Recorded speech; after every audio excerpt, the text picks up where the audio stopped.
আসসালামু আলাইকুম প্রিয় বন্ধুরা। আমি এদিক দিয়ে যাচ্ছিলাম, তো আমাকে এখানে ওই যে কাকুরা আটকেছে। এখানে নাকি কি সমস্যা, আসেন শুনি ওনারা কি বলে। আসসালামু আলাইকুম। কি হয়েছে এখানে তোমাদের? সমস্যাটা কি এখানে বলো তো। তো সমস্যাটা হইলো এই যে দেখেন আমাদের এই পানির খালটা, তো এটা হইলো দিন ম্যানেজাররা করে আর কি। তো এটা করে পানির মানে কৃষকরা পানি তুলবার লাগি। তারা এই যে দেখেন এই রাস্তাটা দেখেন, এর পাশাপাশি এই রাস্তাটা দেখতেছেন, এই রাস্তাটা কিন্তু মানে অনেকটাই পুরো হয়ে যা, মানে খেতে থেকে অনেক কুচ হয়ে যা, মানে এখান থেকে পানি মানে ছুটে মানে মারিগুলা সবগুলো হেজু নিয়ে যা। আর এই রাস্তাটা বান্ধে মনে করেন দিন ম্যানেজাররা ওই মানে সরকারে বান্ধেন এই রাস্তা। তো জনগণের স্বার্থের কারণে দিন ম্যানেজাররা বান্ধে এই রাস্তাটা লয়ে যা। তো আমি একথাই বলবো, মানে সময় একটা রাস্তা এসে এই যে এদিকে দেখাও, এই যে দেখেন এই ইট গুলা দেখা যাচ্ছে এ পর্যন্ত রাস্তা করা হবে, আর এতটুকু করা হবে না।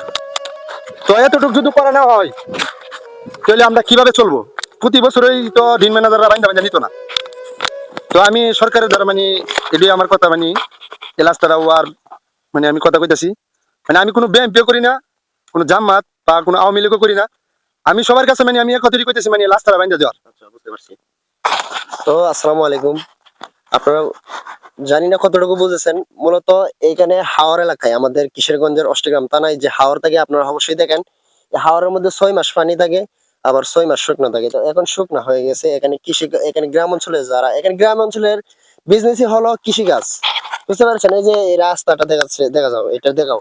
এই যে এই রাস্তাটা, এটা এটা মাটির রাস্তা। কিছুদিন পরে এই রাস্তাটা বৃষ্টি এটা কাদা হয়ে যাবে। তারা যারা কৃষিকাজ করে, এখানে ধান রোপণ করে, ধান নিতে পারবে না। তারপরে আমার দিকে দাও। তারপর এখান থেকে যদি বাজারে যেতে চাই, আমাদের বাদশালা গ্রামে বাজার নাই, ঠিক আছে? কোন একটা গাড়ি নিয়ে যেতে চাইলে এখানে কাদা হয়ে যাবে, গাড়ি নিয়ে যেতে পারবে না। তো এই রাস্তাটা এখানে ফাঁকা করার কথা ছিল। মানে বাদশালা গ্রামের ওই পাশ যাওয়ার কথা ছিল, কিন্তু বাদশালা এবং কাশফুলের মধ্যবর্তী এলাকায় এসে, মানে স্থানে এসে এই রাস্তাটা থেমে গেছে। এখানে প্রত্যক্ষদর্শী যারা আছে তারা বলতেছে যে টাকা নেতাকর্মীরা খেয়ে নিয়েছে।